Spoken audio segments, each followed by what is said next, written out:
Olan itu bukan sekadar anak gendut. Dia tuh paket lengkap. Bisa jadi teman ngobrol, bantal empuk, sampai pengganjal pintu kalau angin kenceng. Tahun 90-an, hidup itu sederhana. Anak-anak SMA lebih sering ketemu teman-teman daripada internet. Kalau pulang sekolah, pilihan cuma dua. Nongkrong di kantin, atau mampir ke warung buat beli mie rebus sambil ngobrol ngalor ngidul. Yang namanya humor, lebih sering lahir dari candaan spontan, dari kata-kata ajaib yang entah dari mana asalnya, sampai tingkah laku absurd yang bikin perut kram. Nah, salah satu jagoannya adalah Olan Saputra, si pemuda berbadan besar dengan selera makan yang luar biasa. Kalau ada lomba makan, dia pasti juaranya. Kalau ada kursi di kantin, bisa dipastikan yang paling besar sudah diambil sama dia. Tapi bukan cuma badannya aja yang besar, gaya humornya juga. Tingkahnya yang aneh, candaan garing tapi kena, khas anak 90, bikin dia jadi legenda hidup di sekolah. Kisah ini adalah cerita tentang Olan dan petualangannya yang penuh kekonyolan, di mana setiap langkahnya adalah lelucon dan setiap kata-katanya bisa bikin teman-teman ngakak. Siapkan diri untuk nostalgia, tawa, dan kenangan masa SMA yang nggak bakal terlupakan. Bagian 1. Perkenalan Olan. Olan Saputra adalah seorang pemuda yang kalau dilihat orang pasti langsung berpikir dua kali. Bukan karena dia misterius, tapi karena tubuhnya yang bukan main. Tinggi, gendut, dan kalau berdiri di depan kulkas, bisa bikin kulkas itu merasa kecil. Olan itu tipikal orang yang kalau makan, bukan cuma lauknya yang habis, tapi kadang-kadang piringnya juga. Pasti ada yang mikir, ini anak makan lebih banyak daripada populasi di negara mana gitu. Di sekolah, Olan terkenal bukan cuma karena dia selalu datang terlambat, tapi juga karena dia punya kebiasaan aneh, selalu duduk di kursi yang paling besar di kantin. Kursi itu sudah nggak bisa dipakai lagi sama yang lain karena Olan duduk di situ. Gimana kalau gue duduk di kursi kecil? Pikir Olan. Kasihan kursinya bisa-bisa ketekuk. Makanya, Olan selalu duduk di kursi yang agak lebar. Kadang kursi itu sampai berdejit kayak minta ampun. Olan bilang, ini sih kursi yang ngomong, bukan gue. Teman-temannya yang lagi makan pun langsung ketawa, kecuali si Rudy, yang udah hafal banget kalau Olan pasti ngelawak garing. Gue sih yakin, Olan ini kalau ngomong bisa bikin orang ketawa, tapi kursinya aja yang nangis, kata si Iwan teman Olan sambil cekikikan. Olan cuma nyengir, baginya kalau bisa bikin orang tertawa, itu udah cukup. Meski kadang orang yang ketawa tuh pada nahan sakit perut karena kebanyakan mikir, atau bahkan bisa ngeluarin air mata. Bagian 2. Konflik mulai muncul. Suatu hari, kabar mengejutkan datang ke telinga Olan. Olan, kamu ikut lomba stand-up komedi di acara sekolah minggu depan ya? Kata Pak Yusuf, guru olahraga, sambil ngasih flyer lomba. Olan bengong, dan di kepalanya langsung putar balik 3 kali. Stand-up comedy? Aku? Yang biasa bikin orang ketawa cuman pakai gaya lari kayak gajah gemuk? Namun, meskipun Olan sempat bingung, ada satu hal yang bikin dia mikir, ini kesempatan. Ini kesempatan emas buat gue tunjukin ke dunia kalau gendut itu lucu, pikir Olan. Tapi, masalahnya adalah, Olan gak punya bahan lawakan. Aduh, gimana nih, gue gak punya tema selain perut gue yang buncit itu juga gak lucu kan? Olan ngomong sendiri di depan kaca sambil ngaca. Sehari-hari, Olan sih santai aja. Kalau teman-temannya sibuk latihan buat lomba, Olan malah lebih banyak mikirin antara pizza atau burger yang lebih enak. Makan dulu, baru mikir, itu prinsip Olan.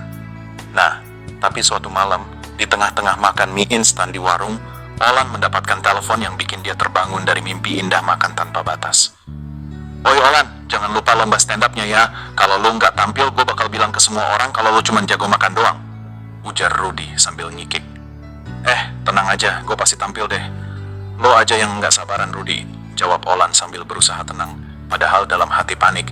Tapi, ya ampun, apa yang gue harus bilang di depan orang banyak? Olan mulai deg-degan. Bagian 3. Persiapan yang kacau. Olan mulai mencoba untuk berlatih. Tapi entah kenapa, setiap kali dia ngelawak, malah dia yang ketawa duluan. Oke Olan, fokus. Coba ya, kenapa orang bilang gue gendut? Terus gue jawab, karena kalau gue kurus, gue cuman Olan. Kalau gue gendut, gue bisa jadi bintang film. Olan langsung ngakak. Hah, garing banget, kata Olan sambil ngusap air mata. Tapi dia tetap senang aja, karena dia merasa lucu. Selama berhari-hari, Olan coba ngelawak di depan cermin. Kenapa ya orang-orang selalu bilang Olan gendut banget, padahal kalau dipikir-pikir, gue udah perfect, tinggi, lebar, dan kalau jatuh, bisa jadi bantal empuk. Olan ngomong sambil senyum lebar ke cermin. Tapi anehnya, cermin itu nggak ketawa. Mungkin cermin itu nggak ngerti humor. Hari-hari berlalu, dan Olan semakin frustasi. Sampai akhirnya, dia mutusin buat latihan di depan temannya. Guys, dengerin ya. Gue mau ngelawak nih. Kenapa orang-orang selalu ngomong kalau gue gendut? Kata Olan. Karena kalau gue kurus, gue nggak bakal bisa jadi Olan. Gue malah jadi orang biasa. Semua teman Olan langsung diam, terus pada ketawa terbahak-bahak. Iya juga sih, kata Rudy. Kalau lu kurus, kita nggak bakal tahu lu siapa. Bagian 4. Kegugupan di panggung. Akhirnya, hari lomba pun tiba. Olan datang ke panggung dengan kostum yang kelihatan sedikit, ya sempit. Baju celananya ketat banget, dan pas dia naik ke panggung, kursinya pun kayaknya nggak siap menahan beban Olan. Aduh, ini gue kenapa ya? Pikir Olan sambil menatap ribuan mata yang melihatnya. Di atas panggung, Olan sempat terdiam beberapa detik. Oke Olan, jangan panik. Ini kesempatan lo buat jadi bintang, Olan bilang dalam hati. Tapi begitu dia buka mulut, malah yang keluar adalah suara goyangannya yang gitu-gitu aja. Gue Olan, gendut, tinggi, dan gak pernah lepas dari makanan enak. Kalau lo semua gak percaya, tanya aja sama kulkas gue. Dia lebih kenal gue daripada pacar gue. Penonton langsung terkikik. Tapi Olan gak berhenti di situ. Ngomong-ngomong, kenapa sih orang selalu ngomong gue gendut? Ya, karena gue pasti gak bisa hilang begitu aja. Gue di sini buat stay, gak kayak diet.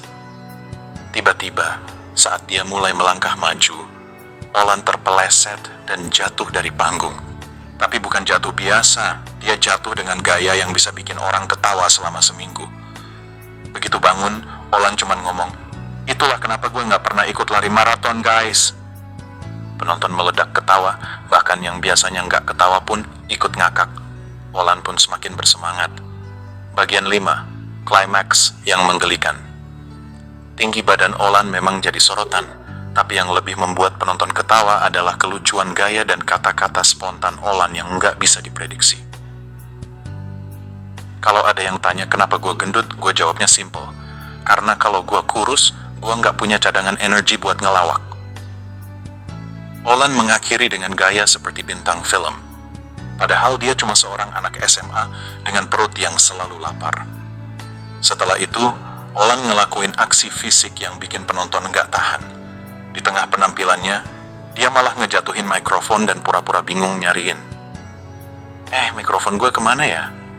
Coba deh, itu kan kayak hidup gue, selalu hilang kalau dibutuhkan.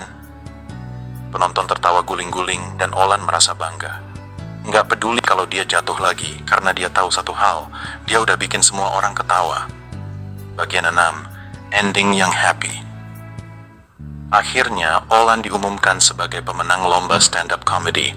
Semua orang tepuk tangan, dan Olan merasa seperti pahlawan. Gua menang! Gua menang! Teriak Olan sambil melompat kegirangan, meski sedikit susah karena perutnya yang besar. Rudy datang menghampiri. Gua nggak nyangka lo bisa segitu lucunya Olan. Kalau lo terus kayak gini bisa jadi komedian terkenal lo, kata Rudy dengan ngakak. Gendut bukan masalah, yang penting kita bisa bikin orang ketawa, jawab Olan sambil senyum lebar. Dan malam itu, Olan pun merayakan kemenangannya dengan pizza, tentu saja. Tamat.